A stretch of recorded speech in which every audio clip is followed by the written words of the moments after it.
BSP की राष्ट्रीय कार्यकारिणी की बैठक आज होने जा रही है, जिससे पहले तमाम तरह की चर्चाएं और सवाल उठ रहे हैं। सवाल बीएसपी के भविष्य को लेकर, सवाल आकाश आनंद को लेकर। तो इस अहम बैठक से पहले आ गया आकाश आनंद का बड़ा बयान।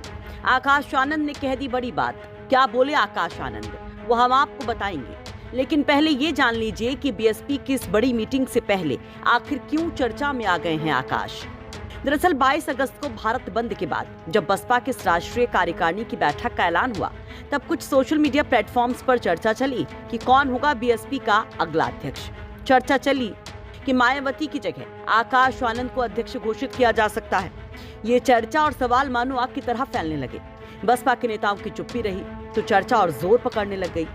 आखिरकार इस पर मायावती ने चुप्पी तोड़ी और सोशल मीडिया प्लेटफॉर्म पर अपने संन्यास को लेकर बड़ा संदेश दिया, जिस पर मायावती के भतीजे और मायावती के उत्तराधिकारी आकाश आनंद का जवाब भी आ गया।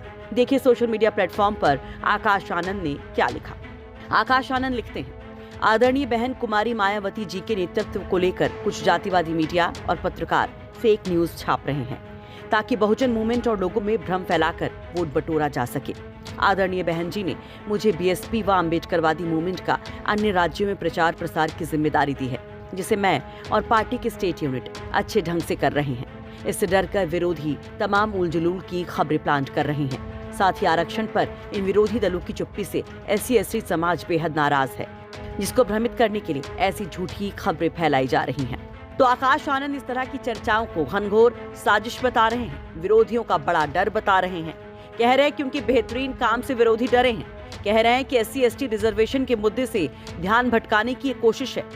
आकाश आनंद ने कमेंट किया मायावती के एक पोस्ट को शेयर करते हुए, बीएसपी के प्रेस रिलीज को शेयर करते हुए, जिसमें साफ साफ मायावती के सियासी संन्यास से इनकार किया गया है। कहा गया कि बहुजनों के अम्बेडकरवादी कारवां को कमजोर करने की विरोधियों की साजिश को विफल करने के लिए संकल्प हेतु बाबा साहेब डॉक्टर भीमराव अम्बेडकर और कांशीराम की तरह ही मायावती जिंदगी की आखिरी सांस तक बसपा के आत्मसम्मान व स्वाभिमान मूवमेंट को समर्पित रहेंगी।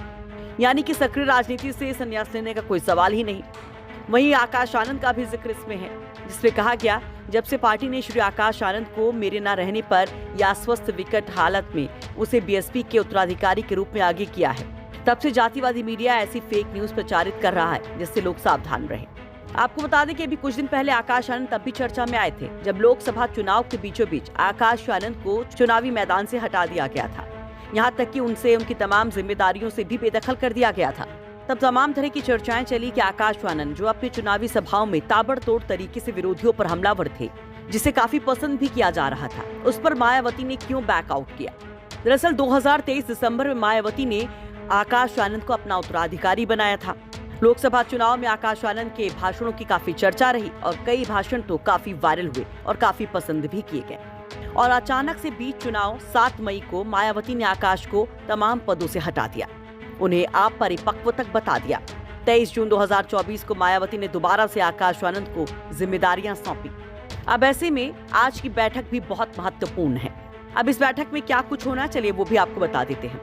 इस बैठक में राष्ट्रीय और प्रदेश पदाधिकारियों को बुलाया गया है, तो मंडल प्रभारी और जिलाध्यक्ष भी इसमें शामिल होंगे। जहां एक और इसमें चुनाव के साथ ही राष्ट्रीय एजेंडा पेश किया जाएगा, तो वहीं पार्टी के राष्ट्रीय अध्यक्ष का चुनाव भी होगा। और माना जा रहा है कि इसके अलावा इस मीटिंग में SC/ST आरक्षण को लेकर भी बीएसपी बड़े कदम उठाने पर फैसले ले सकती है। आपको बता दें कि कांशीराम के बाद से मायावती ही करीब 2 दशकों से बसपा की कमान संभाल रही हैं। मायावती की अगुवाई में ही 2007 में बसपा ने पूर्ण बहुमत की सरकार बनाई थी। वहीं इस दौरान बसपा अपने सबसे बुरे दौर से गुजर रही है, जहां कुछ दिन पहले हुए लोकसभा चुनाव में बसपा का खाता तक नहीं खुला था। तो वहीं 2022 के विधानसभा चुनाव में केवल एक सीट पर ही बसपा सिमट गई थी। ऐसे में एक बार फिर से बसपा में जान फूंकने की कोशिश की जा रही है और भारत बंद उसका एक उदाहरण भी है कि किस तरह से लगभग 3 दशकों के बाद बसपाई नीले झंडे के साथ, बसपा की टोपी के साथ सड़क पर उतरती दिखाई दिए थे, सरकार की चूल्हे हिलाती दिखाई दिए थे। SC/ST आरक्षण मामले पर मायावती लगातार हमलावर हैं, लगातार एक के बाद एक संदेश दे रही हैं। वैसे आपको क्या लगता है, आज की इस बैठक में क्या होगा? मायावती का भविष्य क्या, बसपा का भविष्य क्या और आकाश आनंद अब आगे क्या करेंगे? अपनी राय कमेंट बॉक्स में जरूर रखें।